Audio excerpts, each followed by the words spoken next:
this is going to be a quick midweek reading for every sign. It's going to go water, air, fire, earth. But if you want to choose a different card that's not associated with your sign, that's fine too if you're drawn to a different one. So we're going to start with water. So I'm also going to go ahead and pull for each one, pull an extra card. Okay, so midweek for water signs, Cancer, Scorpio, Pisces. You may be feeling lacking in the people around you or in your support system. You may be feeling either like they're not there for you like they usually are, or like you need them to be, or you could just be feeling like whatever you're going through is not something you can really share with them or that they would understand. So you're being asked to be understanding that they may never understand you in the way that you need them to right now, and that's where they're at. It's kind of like an acceptance, like they're where they are and they can understand me to a point, but past that they can't at this moment in time. And it's just about accepting that and recognizing that people can only see you in a certain way, but that doesn't mean that's all that you are. You're not what people are able to perceive.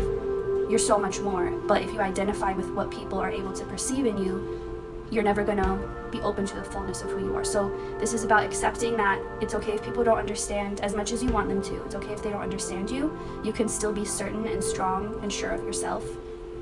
And just leaning on that energy and entrusting you, thinking about your past self, your childhood self, and that is the only person you need to impress or make proud. And that is the person who's always cheering you on and always supporting you. And to tap into that energy, imagine your child self there with you when you're driving, when you're sitting, whatever you're doing. Imagine them being there, and then how would you interact? What would you say to them? What would they ask for? What would they tell you? Getting into that will help you connect back to your own energy and not need so much other people to understand you, and you'll be able to accept where they are in their understanding of you and kind of let that be their business and not worrying about it by yourself. So let's move on to air. Envy, and then one from here.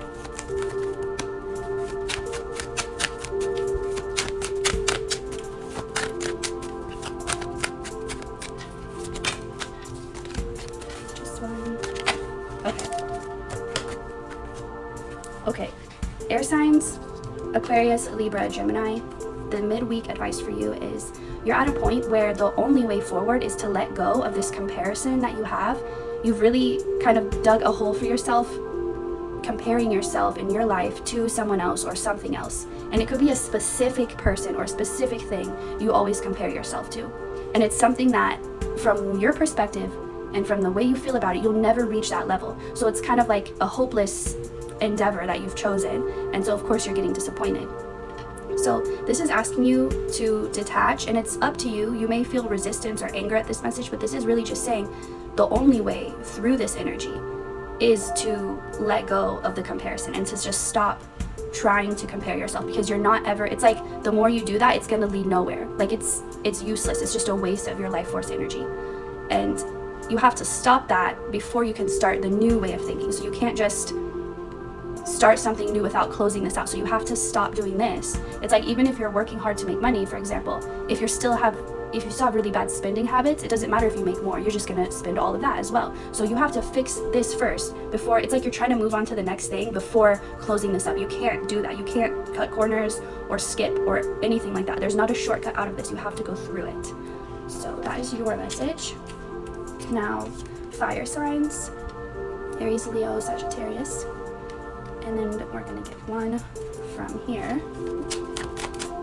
If you've been feeling extra anxious or anxiety lately, it actually is directly related to your success. And it's like you're feeling this energy of something that's about to unfold for you, but because you don't know what it is, you're kind of taking that energy, you're kind of being cautious with it and being like, what if it's a bad thing?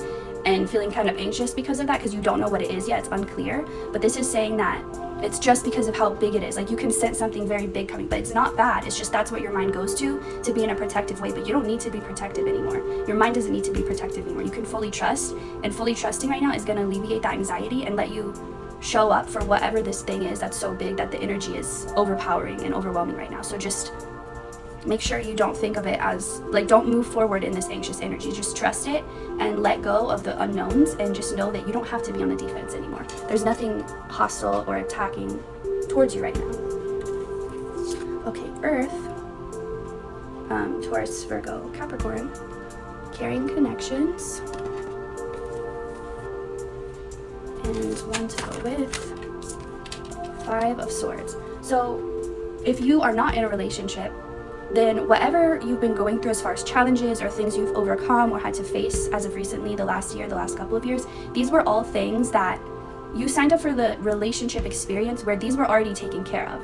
Like, if you think of it as a contract that people agree to before they incarnate here, some people agree to get together first and then have a lot of this work to do, and they do the work together. So it's like they agree to meet and to get together before this work is done so they can do it as a team, as a partnership, whatever.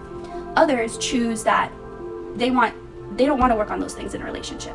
They would rather take care of those things on their own, and then when both people have already finished that part of their life and already done that chapter, then they'll come together and have a whole different type of experience. So this is like the difference between someone who they want to have an established career and, you know, maybe be at least in their 30s before they think about settling down, getting married, having kids. They want to have already done like the traveling the world and school and all in different jobs so they can really be settled and then start that. Other people, they want to start the family and the relationship young because they want to grow with someone. They want to have experienced all those challenges and those highs and lows together with someone by their side.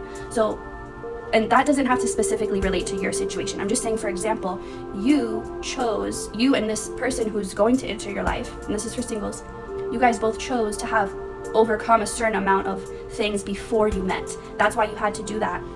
That's why you had to spend that time alone or that time single, so you could have overcome these things and then come together meeting.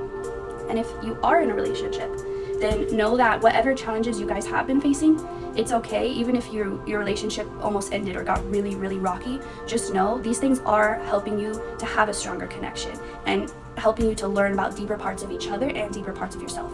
So don't stress out of, you know, if you guys have been having a rough time, because it's really just gonna make you both stronger because you both are willing to fight for it, and it's kind of just making you tap into a deeper level of yourself that you didn't maybe know was there or weren't able to explore. Okay, thank you for watching. I hope you enjoyed this, and I'll see you next time.